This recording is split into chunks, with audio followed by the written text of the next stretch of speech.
a very special episode for the International Women's Day 2025.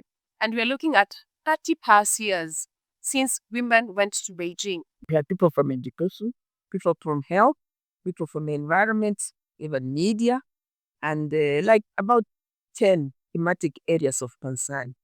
And I think we've done well in the area of education. We are almost at par. And even in primary, I'm told the girls are doing better than the boys. But we want to empower even the boys, both of them.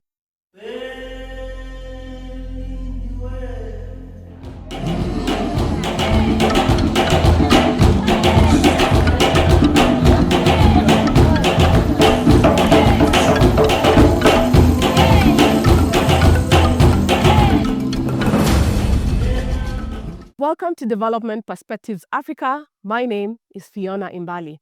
Today we have a special episode of the International Women's Day 2025. The theme for this year is Accelerate Action.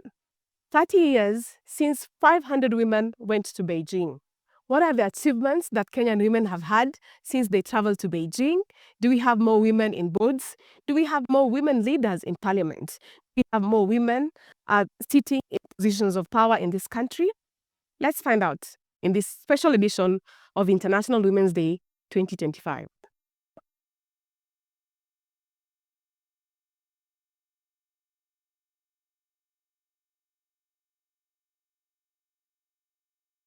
Thank you for joining us for today's episode, a very special episode for the International Women's Day 2025. Please like, share, subscribe. Let us know what you think about our videos and who you'd like for us to bring on board in our subsequent episodes. So today we are privileged to have Anne Ambwere, who was in charge of organizing the 500 women who traveled to Beijing in 1995. Anne, welcome to the episode today. Thank you. Please introduce yourself. My name is Anne Ambwere. I'm retired Commissioner for Gender and Social Services, retired in 005, and I'm also retired chairperson of Jamii Deposit Taking Circle. I retired 3 years ago after I have served them for 20 years. Thank you. Thank you very much. So today we have a special edition in our episodes about International Women's Day. And we are looking at 30 plus years since women went to Beijing. Some of us were very young. Some were not born. I know most of the people watching perhaps don't even know what the Beijing conference was all about. Could you please tell us what the Beijing conference was about and how it was organized?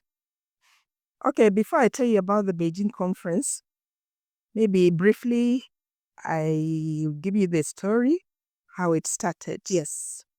This Beijing conference journey started in 1975, Mexico City, when the UN held a conference and declared a decade for women. And the decade for women was supposed to focus on equality, development, and peace for women. And then in 1980, Copenhagen, there was a review of what the nations had done in terms of achieving those objectives that had been stated in 1975. And then in July 1985, there was another UN conference, which was held here in Nairobi. And the conference was supposed to review what had been achieved for women at the end of that decade. It was to review and appraise the achievements of the UN decade for women. So that conference in Nairobi gave birth to the Nairobi Forward-Looking Strategies for the Advancement of Women, and this was adopted and contributed greatly to the process of eliminating all forms of discrimination against women, and also to ensure improvement of the status of women at the national, regional, and also global level. So, 1995, therefore, the Beijing conference, that was the Fourth World Conference on Women, was supposed to take stock of what had been achieved from 1975. Yes, so that's how it was. In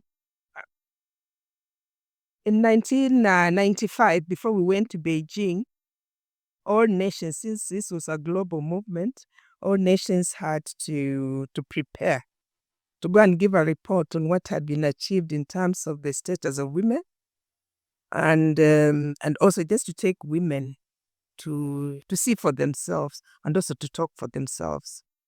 So in Kenya, we had a secretariat that the government had put in place to prepare two things: the national report, which was a progress report in terms of what Kenya had achieved in respect to advancement of women, their empowerment, and also just to prepare to take both eminent and local and rural women to Beijing. And as we rightly said, we were able to put in place 500 women that we took to Beijing for that conference. That delegation, the Kenya delegation, was led by Honorable Nyiva Mwendo. She was the first cabinet secretary that we had, a woman secretary. She's the one who led the delegation. That was a political appointment, a political process. But in terms of the secretariat, which was preparing those two things, Honorable Grace Ogot was the chairperson of that secretariat, and I was the officer that was in charge from the Department of Gender and Social Services that was in charge of coordinating the progress and also of writing the report and also preparing the women to go to Beijing. So tell me. Like a year. Okay, yeah, tell me, we'd want to really understand the process of from the time all these meetings for the UN were organized and how you were able to sit down and decide which woman will actually go from which part of the country, how you're able to bring together all those rural women plus the eminent women together to go and speak in one voice or to seek whatever goals you had for the conference in Beijing. Also, the consideration was the eminent women were to represent the various sectors of development. We had people from education, people from health, people from environment, even media, and like about 10 thematic areas of concern. So we had representation from there. And then as a country, we felt that it was important to take rural women so that they also go and see for themselves. And those ones also are to take care of economic empowerment in terms of we encourage them to carry as much merchandise as possible. In fact, if you saw the delegation, the women had carried chondos because there was a process of selling and also just getting to know women, representatives from other nations. So that was the consideration. Okay. Yeah. Wow. So were there any challenges in organizing all these women to travel to Beijing? There was a big challenge. One thing was the resources. Government had to provide resources for that. And it was not cheap because we were to stay there for like 10 days. So it was quite expensive. So we had to look for resources. Of course, government provided the bulk of the resources, but we also had to appeal to donors like from the Scandinavian countries. They were very generous, and Canada. So they also gave us some money that help us to facilitate. And then, even choosing a woman, because we were choosing a woman leader from every district, and it was not easy because all women wanted to go. But now, just getting that one person, there was a bit of competition. But since we have offices in the districts, and we were able to settle for women leaders who were able now to come and join us to go to Beijing. Another challenge was some of them had never traveled. So you can imagine we had to do a lot of etiquette, just simple etiquette training and all that. Language was a challenge. And then, they carried a lot of merchandise, and, there's a limit as to kind of weight of luggage you can take on the plane. So that was a challenge. And we had to sort that one out. Some had to drop the baggage. And especially when we were coming back, it was a big challenge. We had to leave a lot of the things they had bought at the embassy. And then, of course, even just moving around, it was a big group. And the staff that took them was small. So we had to do a lot of organization. Of course, some fell sick because some were quite elderly. Unfortunately, we actually lost one person. One lady, she was quite sick, and she passed on when we were coming back. But other than that, and of course the food was strange to them, And when we went into the hall, we couldn't all fit, the UN conference, we all couldn't fit. And, the ladies, they wanted to clap as our lady, as our head of delegation was giving her statement.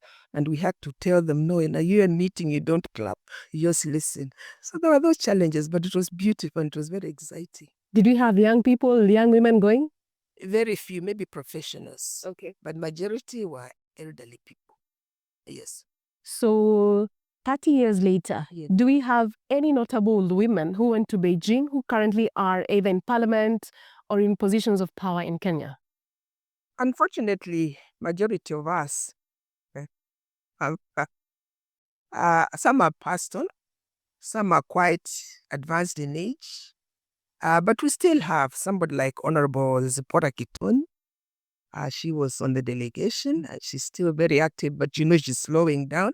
People, Honorable Beth Mugo, Honorable Nyiva Mwendwa, who was the head of delegation, myself, and a few others, Grace Mwewa, Lillian Mwaura. We are advancing in age, so many of us are slowing down, but there are a few of us who are still around. Okay. So the Beijing Platform for Action was a groundbreaking framework. Could you talk us through the process of drafting Kenya's domestication of the plan and the focus areas? Okay, fortunately, Kenya, we already had an institutional mechanism. The Women's Bureau was already in operation. And in fact, it is through the Women's Bureau that we were able to coordinate the preparation of our national reports. So it was not difficult. When we came back, we were able to use that framework, the institutional mechanism. And we had also started desks in various sectors. We had a desk in education, we had a desk in health, we had a desk in media, economic, decision making. So it was very easy just to come up with guidelines, and then we let the various sectors come up with their own plan of action for implementation of the Beijing Platform for Action. Okay. So over the past 3 decades, what would you say has been the greatest achievement of women since the conference? Education. Because Kenya was able to introduce the idea of the girl child, education for the girl child, and we really promoted that. And I think we've done well in the area of education. We are almost at par. And even in primary, I'm told the girls are doing better than the boys. I think we have done well in terms of achieving parity in the education. Of course, women are not doing so well in terms of, say, sciences or like things like engineering, architecture, but you find that they're doing well in legal areas. So in terms of education, we've done well. Decision making, I think we've also done well because we have a greater representation of women, although we've not achieved that threshold, but I think we've done well. In the area of legal, I think also in the judiciary, you find a lot of women have come up in terms of taking up high-level decision-making positions. Like you're aware, we have an AG who is a woman. We have the CJ is a lady. The deputy is a lady. When you go to parliament, you find that our deputy speaker is a lady. So I think in area of decision-making, just because of that promotion and that activism, because we did a lot of activism actually, and not just government, but we also used the civil society. So you find that even in parliament, we are doing well, and also even in the executive, quite a number of cabinet secretaries, PS, and whatever. And even the private sector, the media, I think there are a lot of women who are doing well in the area of media. And so we've achieved a lot, I would say. Although there are areas we have not achieved the thresholds, but we are getting there. Yeah. So since the women went to Beijing, of course we had people arguing that women had become hard-headed and they were not listening to the men in their homes. Was that the case? I don't think so. That could just be a stereotype. Because I think women are just looking for opportunities for themselves and their daughters and even their wives. So, and you find that like even in modern time, if a man is working, you also want your wife to work to supplement your income. For instance, go to the informal settlements. Women are no longer sitting doing nothing because they've been empowered to think that they also have to do something to make money for themselves so that they can supplement the family income. You find that she'll go and wash clothes, she'll do some little business so that you put the money together because economic is difficult. Another thing that really women can now inherit, you can inherit your father's land. Sagao, in fact, is legislation. You find that you can also, when we started working ourselves, women could only work on contract. You were not allowed to be PP, permanent and patient. That was for men. But because of this activism and promotion of women's status and equality, most of us who had worked on contracts for one or twice, we said, no, now we want to go to PP. And that has helped because you find that now when you're a PP, you have a pension. Like me, I'm a pensioner. I'm able to take care of myself, take care of my parents, take care of my grandchildren. And then you also find that even women couldn't take loans. It was difficult. You had to get permission from your husband, but now it's no longer because they are single women. So you just go because you are empowered economically. So you find that a woman, you can go to the bank, get money, buy property, and so forth. So I think that thing is just a stereotype. Women just want to supplement the family income. Period. Yes, I've had conversations with women, and they say sometimes it's a bit difficult that the Kenyan men still, a larger percentage, do not support them. For example, if a woman wants to study abroad, they will find bottlenecks that perhaps the man does not want the woman to go abroad, or perhaps if the man actually prefers the woman to stay at home as he brings home the bread. Would you encourage your daughter to stay at home and wait to be provided for fully? No, definitely no. Like my daughter, she's a career whooping. She does her own things. But maybe what you're saying could be partly true in the sense that those are like residual stereotypes. But I think with time, things are getting better. Because a man knows that life is so expensive, children are so demanding. He needs extra income, and if it can come from a wife, why not? And also, hardly are you finding women just sitting at home. I think the days when women would just sit at home and wait to be brought are over. As I said, even in the informal settlement, they go to wash clothes, they go to do business. They just don't sit and wait that the man will bring.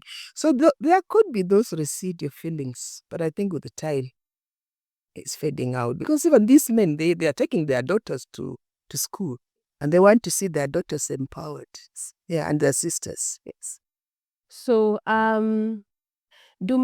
do the Kenyan men feel left behind after the Beijing conference? Did they feel left behind? Because I've had conversations where people say the boy child nowadays is forgotten. Is that the case? Let me put it this way.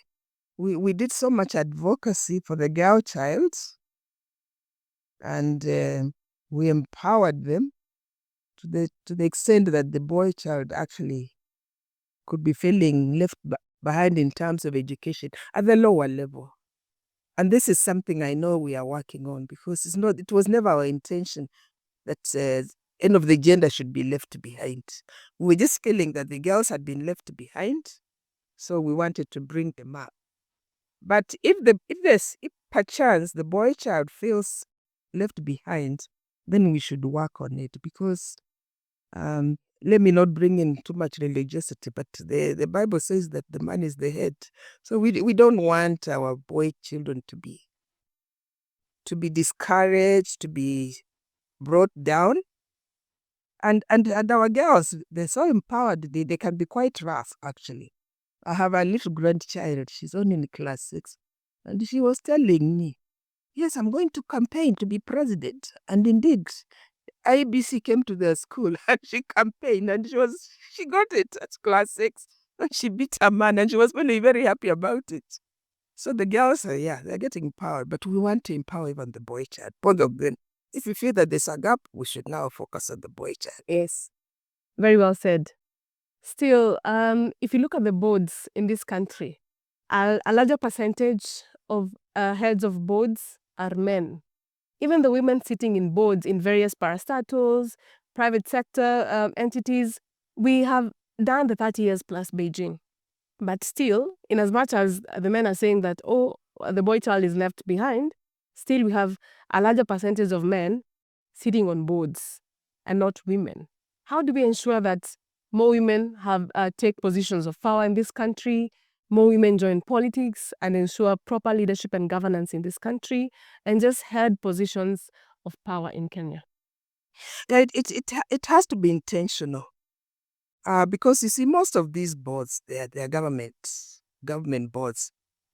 So the leadership, that's the executive or even the legislature or the judiciary, they just have to be intentional and make sure that they achieve that threshold, because it's even in the constitution that a third of that 1/3 representation, which you are aware of. So it really has to be intentional. The decision makers or the appointing authority have to ensure that that is achieved. Because if you look around, if it's a matter of qualifications, you'll find women who are just as qualified to be on board. So it has to be intentional. I know you can't prosecute it, but increasingly you'll find, like, if the chair is a man, they say gender, gender, gender, then they put a woman at the chair. But still, that threshold has not been achieved. It has to be intentional. Even political parties, they must make sure that they have safe seats for women, a quota for women, so that if they are going to nominate people to go to parliament, they make sure that this quota is reserved for women. Yes. It really has to be intentional. But women also have to go out there and demand. Like for me, when I became chair of Jamii, for a long time it was just men. And I went there and I demanded and I said, I want to be chair. And the delegates, they elected me, and I did well as the chair of the circle. I brought up the circle, and my deputy was a man. And even when we went to Public Service Commission for these positions of gender, of the commissioner, which I said I retired as Commissioner for Gender and Social Services, I was the only lady and there were 5 men, and we went and we did interview, and I passed. So women also have to be intentional. But I agree, the appointing authorities must do something. Yes. Thank you very much. So you're encouraging me, if I see a really great position and I feel I deserve or I am qualified, I should go ahead and apply without thinking I need a godfather. Yeah, you should. Yeah, you should. Just look around. Things are changing. Even like IBC, you remember? Chebukati was a man. Then they made sure that the deputy was a woman. Yeah, because she had the qualifications. Oh, and it is increasing. That is increasingly becoming the practice. All right. Yeah. As the former head of the Women's Bureau and now chair of the Jamii Deposit Taking Circle, you have seen the intersection of social development, women's empowerment, and financial inclusion. How do you think these sectors can work together to accelerate gender equality in Kenya? Yes, people need economic empowerment. So that one, at least government has been able to come up with funds like WEF, Women's Enterprise Fund. SACCOs also are very liberal, and there are women who are there.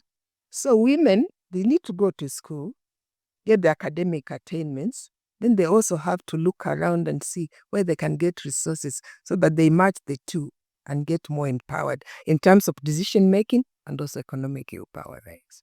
And there are many funds that are available. In fact, you can no longer say that women are discriminated in terms of access to resources, because the funds are there. It's just someone to go and get the money. Okay. So what do you see, what role do you see young women playing in Kenya's development in the next 30 years? For me, I would say, as trailblazers, myself and yourself, let's mentor these young people. Because this thing you're calling these days internship. So have a young person that you're mentoring in the area of media. I told my grandchild, Trisha, I mentor her. The other is, I want you to be strong like Shush. She says, yes. So we need to mentor them. But we also need to take them to school. And we need to avail opportunities for them, like for her when they had opportunity to vie for position of President Kenya. We encourage them. And I remember even giving her some money to print posters. So we need to mentor them. I think mentoring is important. Training is important. And just encouraging them.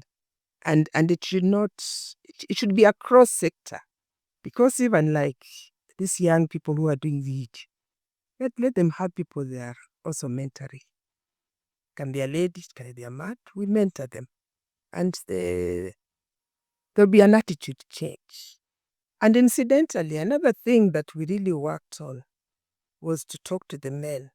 And even in that secretariat of mine, I had men, and even the delegation, so that men don't feel challenged or threatened, but they feel that they can be partners with women.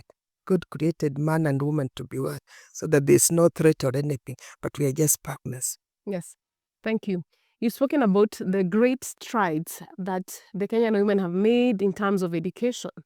In your opinion, what is the largest or the biggest gap so far in terms of achieving gender equity, and what needs to be done to just ensure that these gaps are really looked into to ensure equal opportunities for both genders? Mainly it can be cultural biases, which I talked about, but with the time, I think those can be reduced, if not eliminated. And that's why I was saying we have to really bring our men on board so that they take it positively. Culture is difficult to, it just doesn't, look at FGM. We've fought it for so many years, but you find that it still practices some areas. So cultural biases, I think that's a gap. And maybe, okay, I think another thing that draws women behind is the fact that we play the reproductive role. And to me, that is a very important development role. Giving birth is an important development role. But it's like cultural biases, we say, that's a woman's work. But to me, it's part of development. And therefore, we are saying that can also pull girls back.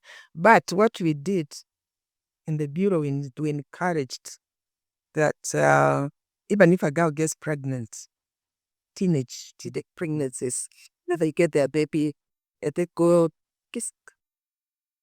okay, they may have experienced that trauma, but let them go back to school. And some have done very well. I have a niece. She's now gone back to school. She got a baby left with the mother. She went back to school and she's now in college. So that is also a setback for women. But I know also there are some leaders like the late Magufuli. You remember him saying that once you get a child, you're a mother, you should not go back to school. But those are the things we are trying to discourage, because they actually is a big setback for women's advancement. Yeah. So I had an interview with another lady last week, and we spoke about the high rates of femicide in Kenya, especially in 2024. Between August and October, we had really very many women who were killed in this country, and that is a concern for everyone. And women went to the streets to protest the high rates of women's killings in this country. Why do you think that is so in this day and age? I would think of 3 reasons. The first one is economic. Maybe a man is not able to provide, and the woman is pestering them, and then there are quarrels, and then maybe it leads to that.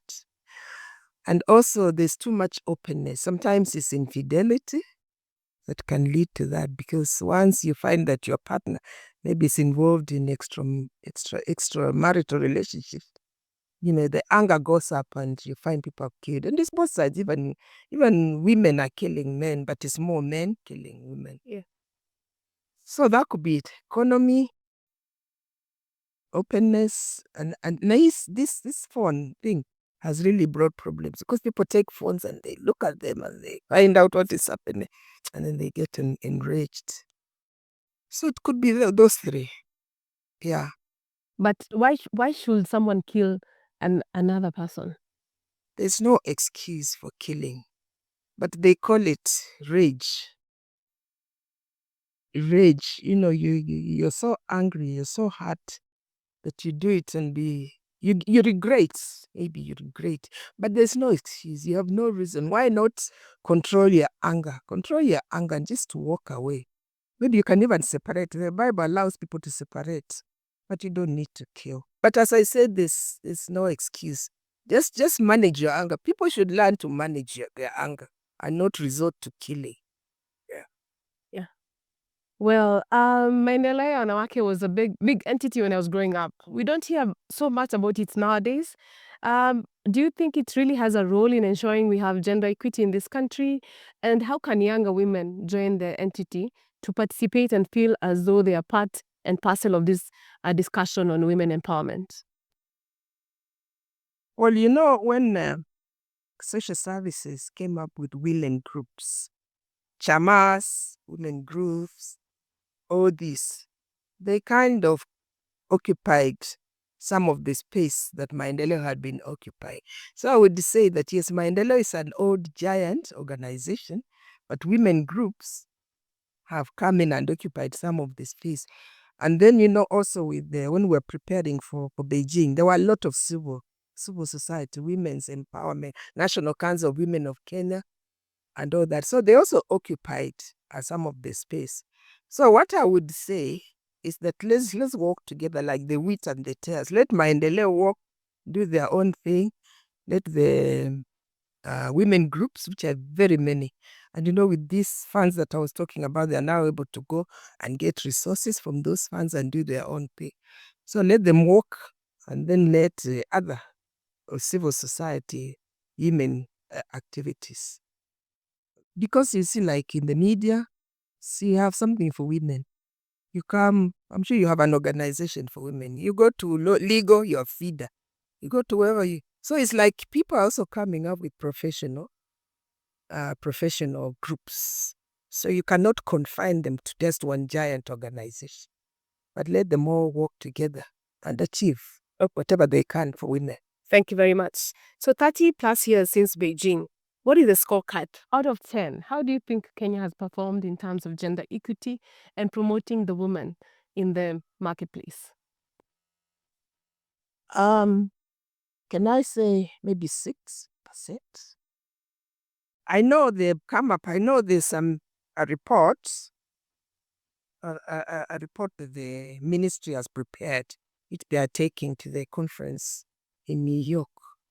And I think we just need to look at that report and get the statistics. Data is very important. Yes. So that you're not just throwing your words.